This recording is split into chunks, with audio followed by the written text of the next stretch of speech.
Sud Radio, l'invité politique, Jean-Jacques Bourdin. Bonjour à toutes et à tous, merci d'être avec nous. Vous voulez savoir? Eh bien, parlons vrai ce matin avec François-Xavier Bellamy, tête de liste LR aux Européennes. Bonjour. Bonjour. Merci d'être avec nous. Merci à vous. Ce matin, dernier sondage, il date d'hier, 17h. Vous savez que nous réalisons, enfin c'est l'IFOP, fiducial pour LCI, Le Figaro et Sud Radio qui réalisent un sondage quotidien. Vous êtes à 7,5, Bardella à 31, Valérie Haye à 16,5 et Glucksmann à 13,5. Ça patine un peu. Pourquoi ? Parce que je crois que les gens n'ont pas encore complètement la tête à l'élection européenne. Je le vois partout sur le terrain, en allant partout en France. Mais je ne doute pas que quand ils viendront à cette élection, les Français verront que le vrai sujet, c'est pas une sorte d'éternel deuxième tour de la présidentielle qu'on voudrait leur imposer.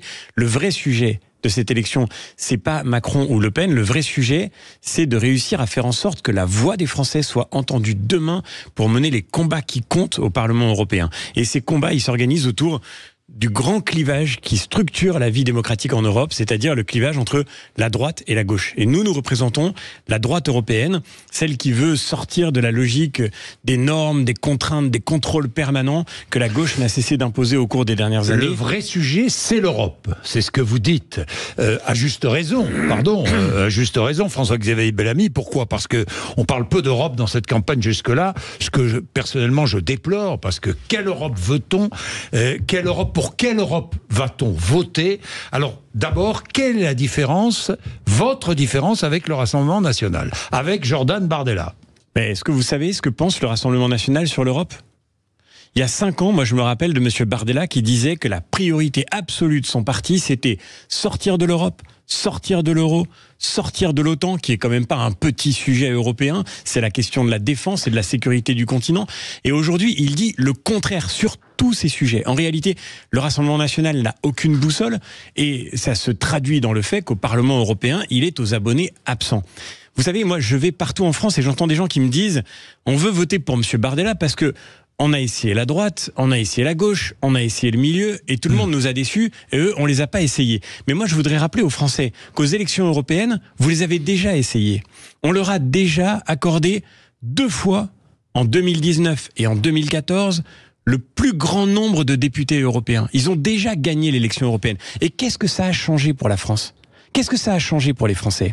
Rien. Au bout de 10 ans, avec cette confiance des Français, dont ils étaient dépositaires, les élus du Rassemblement National n'auront pas bougé une virgule dans un seul texte européen. C'est nous qui avons mené les batailles pour faire baisser les factures d'électricité des Français. C'est nous qui nous sommes battus pour faire en sorte qu'on sorte l'agriculture de la stratégie de décroissance qui était imposée par les macronistes, par les Verts et par les socialistes. C'est nous qui avons fait en sorte que l'Europe puisse renforcer son industrie là où d'autres, au contraire, cherchaient à la fragiliser. Je vais revenir. Oui, mais quand on est au RSA en France à 60 ans, on se tourne vers le RN et non pas vers LR. Pourquoi ? Mais moi, je comprends la colère des gens. Parce que vous avez été au pouvoir et que, justement, les Français veulent changer. Et vous me reconnaîtrez, cher Jean-Jacques Bourdin, que moi, j'ai pas eu l'occasion d'être au pouvoir. Mais sur votre liste, certains étaient au pouvoir. Pardon, Nadine Morano, Brice Hortefeux, qui sont là depuis 10 ans. C'est une rente, être député européen. Ça compte d'avoir des gens d'expérience pour pouvoir être efficace. Et ça compte aussi d'avoir du renouvellement.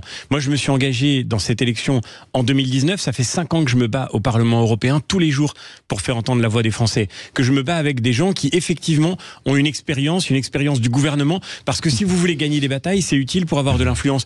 Mais c'est utile aussi d'avoir des nouveaux visages. Et je mène cette campagne avec Céline Imar, qui est agricultrice dans le Tarn, qui partage son temps en ce moment entre la campagne européenne et les semis dans son exploitation. Avec le général Christophe Gomard, qui est ancien patron des forces spéciales françaises, ancien patron du renseignement militaire, et qui apportera son expérience des questions de défense, parce que ces questions-là, elles vont être cruciales dans le mandat qui vient. Donc vous voyez, notre équipe, parce que c'est une équipe, elle est faite avec un seul but, c'est d'être utile aux Français demain au Parlement européen. Parce que c'est ça qui compte. François-Xavier Bellamy, parlons d'Europe, donc, de défense européenne. Vous venez d'évoquer le général Gomard, défense européenne. Bâtir, est-ce qu'il faut bâtir cette défense européenne et même l'élargir avec la Norvège, la Grande-Bretagne, les Balkans, pourquoi pas vous y êtes favorable ? Quelle défense européenne voulez-vous ? En voulez-vous une, d'ailleurs ? Moi, je veux que les pays européens s'engagent ensemble pour pouvoir se défendre sans avoir à dépendre d'autres puissances qu'eux-mêmes. Donc et c'est ça le défi pour nous. Ensemble, ça veut dire quoi? Ça veut dire un traité européen sur la défense? Ça veut dire la construction d'une défense européenne? Ça veut dire quoi concrètement? Ça veut dire concrètement que la défense de nos pays, elle reposera toujours sur nos armées nationales. Et moi, je ne crois pas un instant au fantasme d'une armée européenne, parce que ça n'aurait pas de sens. Ça n'aurait pas de sens démocratiquement. Ça n'aurait pas de sens non plus d'un point de vue opérationnel. En revanche, je crois qu'on peut faire beaucoup plus ensemble avec nos partenaires européens. Quoi? Première chose, soyons très concrets. Première chose, renforcer notre industrie de défense. Aujourd'hui, on sait que si les forces françaises devaient être engagées dans une opération comme celle que vit aujourd'hui l'Ukraine, eh bien, elle manquerait rapidement de tout pour pouvoir tenir la distance. Elle manquerait de munitions, elle manquerait d'équipements, de matériel. Donc il faut qu'on renforce notre industrie de défense. J'ai été rapporteur au Parlement européen du premier fonds européen de défense, c'est-à-dire le premier financement commun que les pays européens mettent dans la recherche et l'innovation en matière d'industrie de défense. Et nous proposons de tripler le montant de ce fonds. Par ailleurs, c'est évidemment bénéfique pour nos emplois. Vous parliez de ces Français qui aujourd'hui s'en sortent pas. Eh bien, si on est moins dépendant, on pourra aussi être capable d'avoir plus de valeur ajoutée dans nos pays, plus d'emplois pour pouvoir produire les moyens de notre défense. Comment aider à faire en sorte que la Russie n'atteigne pas la frontière polonaise? Je vous dis ça parce que ça peut arriver. Bien sûr. Ça peut arriver. Que dans ce cas-là devrions-nous faire? Mais la première chose, c'est de faire en sorte que ça n'arrive pas. Et donc d'apporter aux Ukrainiens ce dont ils ont besoin. Vous savez, moi, je vois que le président de la République a encore hier répété cette espèce de débat complètement aberrant sur l'envoi de troupes au sol. Aberrant parce qu'en fait, ça ne sert à rien d'avoir ce débat. Ça ne fait que mettre encore plus en danger les forces ukrainiennes. Parce que dès que le président de la République émet cette hypothèse-là, elle est immédiatement démentie. Elle a été démentie par l'OTAN lui-même, démentie par la plupart des pays européens, dont l'Allemagne. Le vrai sujet, la vraie demande des Ukrainiens, et d'ailleurs Emmanuel Macron ne conteste pas que les Ukrainiens ne demandent pas qu'on envoie des troupes au sol. Ce que demandent les Ukrainiens, exactement, et le président le dit, ce que demandent vraiment les Ukrainiens, c'est des matériels, c'est des munitions, c'est des moyens concrets pour mener le combat dans lequel ils sont engagés. Et moi j'étais il y a quelques jours seulement, j'étais dans une usine, vous voyez, soyons concrets, une usine qui fabrique des véhicules blindés dans le centre de la France. Et cette usine nous disait, nous, l'État français nous a pas spécialement demandé d'intensifier la production, on travaille pas plus qu'avant, on travaille un peu pour l'Ukraine, mais on ne sait pas pour combien de temps. Moi, je trouve que c'est ça le vrai problème. C'est qu'on aurait dû faire en sorte que nos industriels soient mobilisés pour garantir la production nécessaire, d'abord pour équiper les forces ukrainiennes, mais simultanément pour nos propres forces armées. Parce que je le répète, Jean-Jacques Bourdin, aujourd'hui, nos armées n'ont pas les moyens matériel nécessaire pour mener un combat de haute intensité. Oui, la Russie qui est en train d'essayer de mettre la main sur la Géorgie, on l'a vu. Si la Russie gagne en Ukraine, la sécurité en Europe sera menacée, vous le dites ? Si la Russie gagne en Ukraine, ce sera un problème pour toute l'Europe. D'abord, ce sera une défaite parce que nous aurons... de l'OTAN, elle sera aux portes de l'OTAN. Nous aurons laissé aux portes de l'Europe et aux portes de l'OTAN, nous aurons laissé se faire la démonstration que la violence armée peut l'emporter sur le droit international. Et c'est ce que Vladimir Poutine veut montrer. Et d'ailleurs, il n'est pas le seul. Vous avez, parce qu'on parle beaucoup de l'Ukraine et on a raison d'en parler, mais vous avez d'autres autocrates, vous avez d'autres puissances qui tentent de faire cette démonstration. Je pense tout près de l'Europe à la situation de l'Arménie, qui est aujourd'hui menacée par l'Azerbaïdjan, qui a été attaquée par l'Azerbaïdjan et par la Turquie, elle aussi voisine de l'Europe. Je pense évidemment à la Chine. L'Arménie lâchée par les Russes. L'Arménie lâchée par les Russes, justement parce qu'elle voulait sa souveraineté démocratique. Et là aussi, c'est, je crois, d'une compétition globale que nous voyons aujourd'hui les effets. La question est, est-ce que nous voulons défendre nos démocraties ? Et malheureusement, je vois que tout le monde n'est pas très clair sur ce sujet dans le débat européen. François-Xavier Bellamy, le président chinois sera en France la semaine prochaine. La Chine et les États-Unis se moquent, mais vraiment totalement des règles du commerce international. Est-ce que l'Europe doit se protéger, quitter, abandonner cette naïveté européenne, imposer, je ne sais pas moi, des barrières douanières, augmentation des droits de douane sur, pourquoi pas, je prends un exemple, les voitures chinoises ? Bien sûr. Sur les voitures, prenons cet exemple tout simple. Oui, il y a aujourd'hui une stratégie chinoise très claire de surproduction industrielle. Oui. C'est-à-dire que la Chine produit beaucoup trop même pour son propre marché, et donc elle vend à prix cassé. On voit comment elle a détruit par exemple la filière française des panneaux solaires. Et tout ça pourquoi ? Parce qu'en effet nous sommes trop naïfs. Et donc nous disons deux choses sur la voiture. La première chose, il faut faire comme les États-Unis, imposer des droits de douane aux voitures chinoises à l'entrée du marché unique. Ces droits de douane en Europe, ils sont de 10%. Aux États-Unis, de 27,5%. Oui, près de 30%. Oui. Donc il faut qu'on fasse la même chose, évidemment. Il faut qu'on protège nos marchés. Et deuxième chose, pardon de le dire, mais au Parlement européen, on aura vécu au cours de ce mandat une décision dramatique, portée par la gauche, par les macronistes, par les Verts, qui a fait le jeu de la Chine. Cette décision, c'est d'imposer aux Français, à partir de 2035, 100% de véhicules électriques. Pourquoi cette décision est dramatique ? Parce qu'en réalité, il n'y a pas une seule bonne manière de décarboner la voiture. Il n'y a pas une seule bonne manière de faire des voitures qui polluent moins.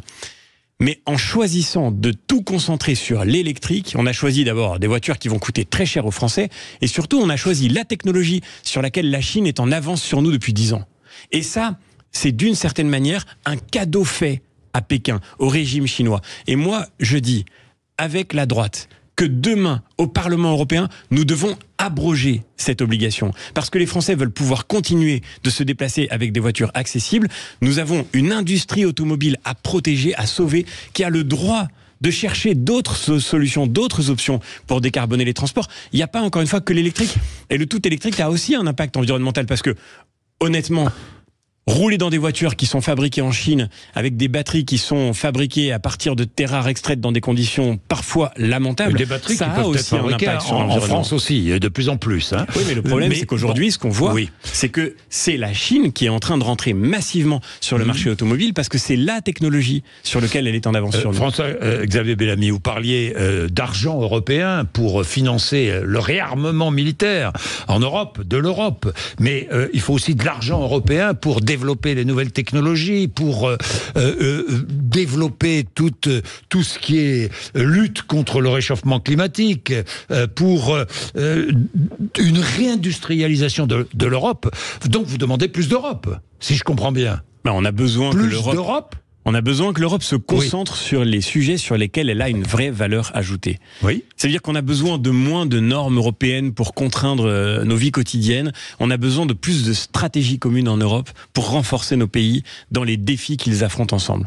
Et cet argent dont on a besoin, pardon de le dire, mais c'est pas forcément comme le propose Emmanuel Macron, et c'est à mon avis surtout pas d'ailleurs de la nouvelle dette européenne, des nouveaux impôts européens, parce que c'est ça que défend Emmanuel Macron dans son discours de la Sorbonne. Il faut créer quoi ? Des fonds de pension européens ? Il faut créer quoi ? Il faut attirer l'épargne des Européens vers l'Europe et non pas cette épargne qui fuit vers les États-Unis. Aujourd'hui, l'épargne des Européens, elle alimente l'économie américaine. Ça veut dire qu'avec l'épargne des Européens, on finance les retraites des Américains et on finance la possibilité pour les États-Unis d'acheter nos propres entreprises. C'est vraiment tout faux sur toute la ligne. Donc il faut effectivement qu'on soit capable de mobiliser ce levier exceptionnel. Mais en réalité, c'est un sujet crucial pour l'avenir, parce que vous voyez, Jean-Jacques Bourdin, dans quelle situation Emmanuel Macron a conduit notre pays. On est aujourd'hui en situation de faillite budgétaire, alors qu'on a les impôts et les charges les plus élevés du monde. Il n'y a pas un pays dans lequel il y ait une pression de prélèvement obligatoire plus importante. La France reste le pays le plus attractif d'Europe. Et pourtant, mais ça, c'est peut-être un peu particulier, c'est parce qu'en réalité, du coup, on vend nos entreprises à des acteurs étrangers.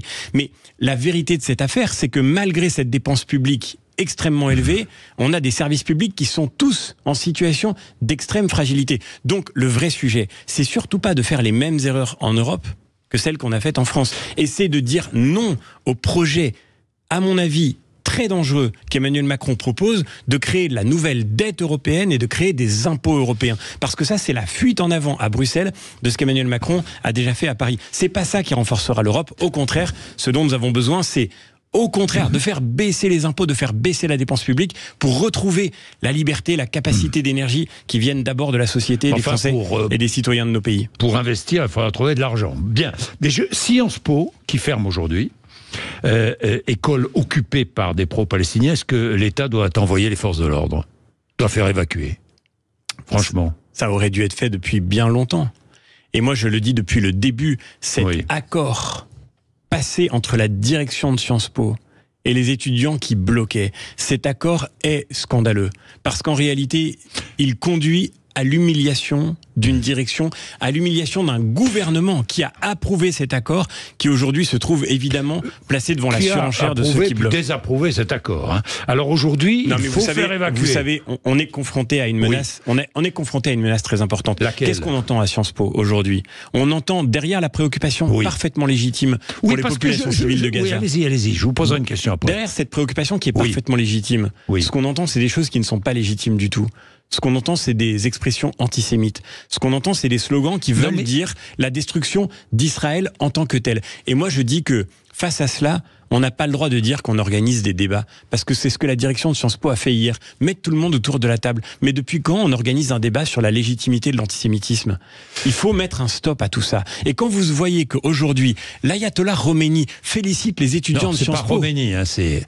Khamenei, pardon. Khamenei, attention. Heureusement que Khomeini est mort. Hein. C'est la fatigue. Oui, c'est l'ayatollah Khamenei qui dirige la République islamique. Ayatollah Khamenei, c'est le sponsor du terrorisme islamiste international qui félicite les étudiants de Sciences Po. On se dit que quelque chose ne va pas du tout dans ce pays. Alors, j'ai une question à vous poser. Un étudiant sensible à la cause palestinienne qui manifeste contre le comportement de l'armée israélienne à Gaza, est-il forcément un antisémite ?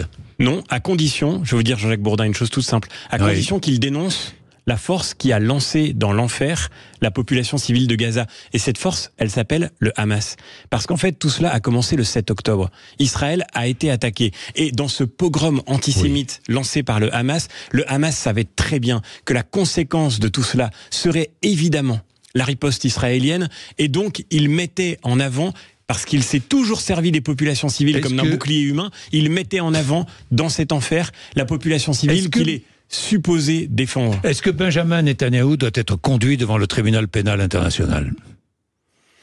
Moi, je crois que, et on l'a toujours dit, Israël aujourd'hui est attaqué. Israël a le droit de se défendre. C'est la première chose à dire. Je vous pose la question. Oui, mais c'est la première chose à dire. C'est quand même très important. Oui, mais il y a quand même beaucoup de gens aujourd'hui qui oublient le 7 octobre. Vous savez. Et deuxièmement, Israël a le devoir de se défendre dans le respect du droit international. On l'a toujours dit et on l'a toujours répété. Ce droit international à Gaza. Aujourd'hui, il est manifestement bafoué.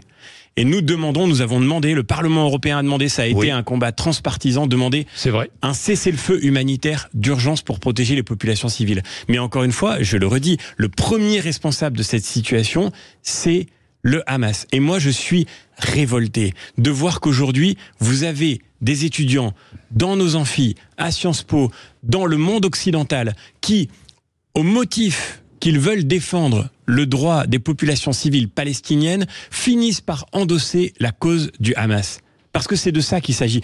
Et pardon de le dire, mais quand la gauche, quand l'extrême gauche, quand la France insoumise reprend ses slogans à son compte, quand elle exploite cette situation, elle donne aussi une légitimité aux menaces qui pèsent sur les personnes de confession juive sur notre sol, dans notre pays. Quand vous avez à Viry-Châtillon... Elle donne une légitimité à l'antisémitisme. Quand vous avez à Viry-Châtillon une femme qui est séquestrée, menacée, parce qu'elle est juive, au fond, c'est le 7 octobre qui se répète sur le sol français. Parce que c'est ça, le 7 octobre. Ce sont des civils désarmés, des enfants, des femmes, des gens qui n'y étaient pour rien dans la politique de M. Netanyahou. Ça veut dire que LFI encourage un 7 octobre sur le sol français ? En tous les cas, ça veut dire que LFI ferme les yeux sur la réalité de l'antisémitisme qui monte dans notre pays. Et pardon de le dire, mais quand j'entends Madame Hassan, candidate sur la liste de la France Insoumise, qui, après le 7 octobre, quand on lui pose la question de savoir si l'action du Hamas est légitime, répond oui, moi je dis, et je dis depuis le début, que j'appelle ça de l'exploitation politique de l'apologie du terrorisme. Voilà, c'est tout. Est-ce que la France doit reconnaître un État palestinien ? Aujourd'hui, le sujet n'est même pas celui-là sur la table. Oui, non, mais si, parce que c'est l'une des conditions pour mettre en marche une future paix. Avec une solution à 2 États. Vous prenez une solution à 2 États, j'imagine. Mais encore une fois, la paix, elle est nécessaire, mais on ne fera pas. Est-ce que vous prenez une solution à 2 États ? C'est d'abord aux Israéliens et aux Palestiniens de trouver les conditions de cet accord. Oui. Moi, je crois que ça peut être une solution. J'en suis convaincu. Mais je ne vais pas faire semblant que depuis Paris, je sais tout mieux que les gens qui, là-bas, ont le devoir de construire ensemble cette paix. Ne faut-il pas les encourager ? Bien sûr, certainement, il faut en appuyer... reconnaissant un État palestinien, est-ce qu'on encourage cette solution? Il faudra appuyer toute initiative de paix. Mais je le redis, aujourd'hui, le vrai sujet, c'est d'abord la destruction nécessaire, impérative, absolument indispensable à toute paix future d'ailleurs, indispensable pour le peuple israélien, indispensable aussi pour le peuple palestinien, c'est la destruction de cette force terroriste islamiste qui s'appelle le Hamas et qui est le principal obstacle à toute paix possible dans la région. François-Xavier Bellamy, j'ai une dernière question sur la GPA, parce qu'un sondage est paru il y a 2 jours, hier ou avant-hier, je ne sais plus, 56% des Français sont favorables à la GPA pour les couples homosexuels, pas vous. Pourquoi est-ce que vous comprenez qu'un couple homosexuel devienne parent, mais d'abord, élève des enfants? Vous savez, le sujet ne concerne pas spécifiquement les couples homosexuels. Un très grand nombre de GPA, peut-être une majorité, on a du mal à le savoir parce qu'il n'y a pas de statistiques, mais en tous les cas, un très grand nombre de GPA sont faits par des couples hétérosexuels. Donc le sujet n'est même pas là. C'est vrai. Et je crois que c'est très important qu'on le dise parce que il faut surtout pas rentrer dans un débat qui serait... Couples hétérosexuels qui sont très contents et très heureux d'avoir pu avoir recours à la GPA. Mais la vraie et grande question, moi je comprends parfaitement le désir d'enfant et je respecte ce désir. Je comprends parfaitement qu'on veuille avoir un enfant. Le vrai problème qui nous est posé à tous, la vraie grande question, c'est est-ce que le désir d'enfant justifie un droit à l'enfant? Et ça, pour le coup, je ne le crois pas. Et vous savez, ce débat sur la GPA, on l'a eu au Parlement européen et on l'a partagé. Moi, j'ai déposé des amendements pour avancer dans le sens d'une reconnaissance de la GPA comme un cas d'exploitation, exploitation du corps des femmes, marchandisation du corps des femmes, marchandisation de la vie d'un enfant. Et cette expression, ce travail-là, nous l'avons partagé avec des élus de tous bords, avec des élus de gauche, qui sont eux aussi capables de reconnaître que le marché ne doit pas être tout puissant. Non à la marchandisation, mais oui, nous réunir. Mais oui à la GPA, si j'ai bien compris. Non, parce que la GPA, c'est dans son principe... Ce n'est que de la marchandisation, la GPA? La gestation pour... J'entendais récemment Gabriel Est-ce que ce n'est qu'une question financière? Non, je vous pose ça parce que j'ai l'impression que vous réduisez la GPA à une question strictement financière. Mais vous savez que c'est une industrie aujourd'hui, la gestation pour autrui. C'est 14 milliards d'euros de chiffre d'affaires l'année dernière. Mais ce n'est pas que de l'industrie, non? C'est d'abord une industrie qui fait du profit sur le corps des femmes. Vous avez déjà lu, Jean-Jacques Bourdin, un contrat de gestation pour autrui? Vous avez déjà vu les conditions qui sont imposées à une femme qui va s'engager dans une gestation pour autrui pour en tirer de l'argent? Et moi, je voudrais justement surtout sortir des femmes de cette situation dans laquelle elles sont contraintes par la pression économique de passer par cette pratique, parce que c'est Jean-Luc Mélenchon qui l'avait dit. Vous voyez, je cite aussi des gens qui ne sont pas de mon camp. Jean-Luc Mélenchon avait dit: je croirais à la GPA quand je verrai une femme riche porter l'enfant d'une femme pauvre. La vérité, c'est que c'est l'inverse qui se produit aujourd'hui. Et c'est l'inverse par principe, parce que toute femme sait que, en réalité, on fait pas ça d'une certaine manière de gaieté de cœur, parce que c'est pas un acte anodin. Et c'est pas un acte sans risque d'ailleurs non plus pour une femme. Donc voilà, je pense que c'est pas aujourd'hui la question qui préoccupe le plus les Français, mais c'est une question qui touche aussi à la dignité humaine. Alors, autre question qui suscite débat, c'est l'IVG évidemment. J'ai une question quand même. Médecin, est-ce que vous pratiqueriez une IVG? Attendez, si vous étiez médecin, est-ce que vous pratiqueriez une IVG? Mais attendez, Jean-Jacques Bourdin, vous plaisantez? Pourquoi je plaisante? Elle vient d'où cette question? Elle vient je suis candidat à une élection européenne. Oui, non, mais d'accord. Mon métier, c'est professeur de philosophie. Mais c'est pas une question de philosophie. Mais je vous pose la question, est-ce que vous pratiqueriez une IVG si vous étiez médecin? Alors, je vous réponds d'une manière très simple. Est-ce que vous pouvez faire valoir votre droit de retrait, votre clause de conscience? Eh bien, je crois qu'aujourd'hui, c'est là aussi un sujet qui devrait nous réunir. Vous savez, je vois bien à quel point ces sujets sont souvent utilisés pour fracturer et pour diviser. Mais il y a une question qui devrait nous réunir. Tout soit clair. C'est la question de la conscience. Mais je suis très clair en vous répondant que la question qui devrait nous réunir, c'est celle de la liberté de conscience, qui est aujourd'hui très menacée dans notre pays. Donc vous ne passez sur ce sujet spécifiquement. Une IVG, vous feriez jouer votre liberté de conscience. Je ne suis pas médecin, Jean-Jacques Bourdin. Je vois bien où vous voulez m'emmener, je vois bien ce que vous voulez me faire l'interdire. Ça n'a strictement aucun sens. Je vous parle d'une question qui, pour le coup, concerne l'activité politique. C'est celle, justement, de la défense de la liberté de conscience. Pas spécifiquement sur ce sujet, sur tous les sujets, au fond. On voit bien que la question de la liberté, et ça, je suis sûr que c'est une bataille qu'on partage, cette question de la liberté, elle est profondément remise en cause aujourd'hui. La liberté d'expression, la liberté de penser, la liberté de s'engager. Et cette liberté-là, elle est aussi menacée dans le monde médical. La défense de la liberté de conscience, c'est une question qui devrait réunir tous les démocrates sincères. Bien, merci François-Xavier Bellamy. Il est 8h58. Vous êtes sur Sud Radio, 0826 300 300. Vous intervenez évidemment après les informations de 9h.